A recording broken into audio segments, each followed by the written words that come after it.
c'est la dernière terre d'accueil avant. Donc, c'est le pays de brassage. C'est pour ça qu'on a toutes ces communautés qui se retrouvent. Parce que la protection internationale est un substitut par rapport à la protection nationale. C'est pour pouvoir marquer la différence entre le réfugié et celui qui est encore à l'intérieur des frontières de son pays. Tu peux trouver au Soudan aujourd'hui 1 million de Nigériens qui sont présents.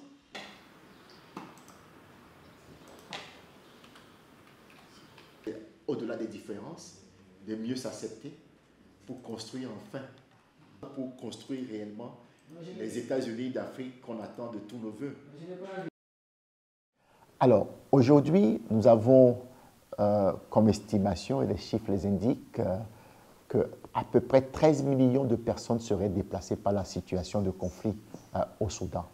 À l'intérieur du Soudan, ce chiffre est estimé à peu près à 8 millions 500 000 déplacés internes. Donc, nous avons une indication qu'une personne sur 3 est un déplacé interne aujourd'hui à l'intérieur du Soudan. Dans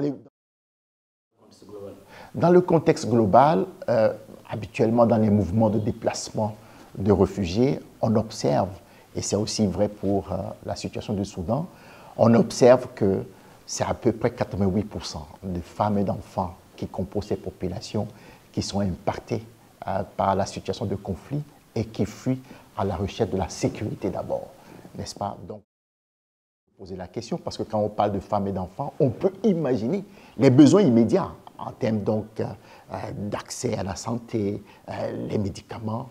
Plusieurs ont été violées. La plupart de ces femmes, c'est ce qu'elles nous ont raconté, même celles qu'on a rencontrées la semaine dernière, elles ont été violées. Donc on imagine le traumatisme que tout cela produit et comment aider à reconstruire le mental et la dignité avant de penser donc à l'avenir, à reconstruire l'avenir pour ces...